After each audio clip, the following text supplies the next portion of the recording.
The average house price is 10 times the average wage, and you know that most mortgages are going to be about 3 times the average wage. So even with 2 earners, most houses are out of the reach of the average wage earner in Bristol. We've got 10,000 households on the waiting list. We've got over 300 people in temporary accommodation. The number of people coming to us as homeless is rising. Private sector rents are rising massively faster than inflation. Last year, 10 times the inflation rate. So we've got huge pent-up demand for housing of all tenures and at all price ranges. And the market is not providing it. And while some people will blame the planning system, and the planning system sometimes helps and sometimes doesn't, there are 7,000 plots in Bristol with planning permission for housing where nothing's happening. So it's not just about the planning system, it's about how the market is functioning. And I feel that unfortunately there's quite a lot of speculation in land and housing prices, which is meaning that land is changing hands, planning permissions are being made, but houses aren't being built. Well, our ambition is to get to at least 2,000 properties a year being built by 2020. If we can exceed that, that's great. That 2,000 is enough to sort of match the population growth in Bristol. Obviously, we're going to have a real impact on dealing with the backlog of housing need, then we need to build more than that. Well, we haven't produced a detailed list of how we will mix those. The planning system's changing radically so that it won't be able to deliver us social and affordable housing very easily. We want to maximise the number of social housing units that we build at social rents. A lot of people in Bristol keep telling me that affordable isn't affordable.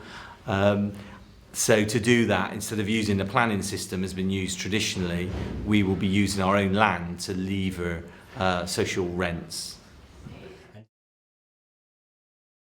Absolutely. So social rent is absolutely key into providing something that's affordable for those on the lowest incomes. Also, with the restrictions on housing benefit through the benefit cap and the local housing allowance, very often affordable rents will not actually allow people to get the support if they're unable to earn the money that allows them to pay their rent. So we have to have an eye to the welfare benefit system as well as the demand for housing. But obviously there will be a mix. You know, there's a lot of people who want to buy houses in Bristol, that they need housing to purchase. So that means we will be building starter homes in the city. We will be building traditional housing for sale at all levels within the market.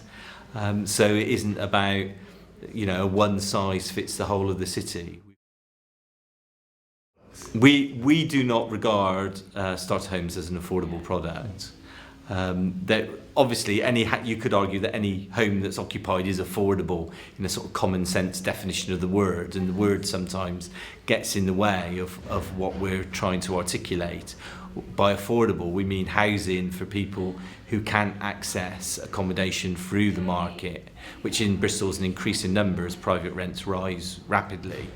And so starter homes are a housing offer. They're a housing offer for people on reasonably good incomes. We won't turn them away. We will welcome them in Bristol, but there's no way we could describe them as affordable. Our view is let's hold our nerve and carry on with our plans.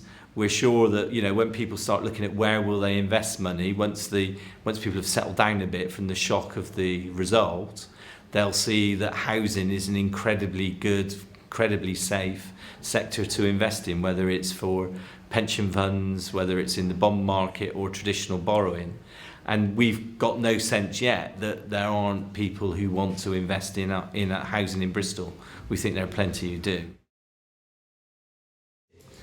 Well, there's a number of impacts. Firstly, the right to buy for housing associations being funded by local authorities will knock a huge dent in our housing revenue account. We're waiting to see how big a dent, and we will have to react to that when we know. It also will take housing out of the social housing sector, which I think at the moment is absolutely the wrong thing to do. So that in itself is very worrying. The changes in planning regulations, which will mean that the first 20% of any affordable requirement in new development is starter homes, means that it's going to be almost impossible to deliver affordable rented housing through the planning system. And again, what that means is we have to look to our land rather than to our planners for how we produce social housing.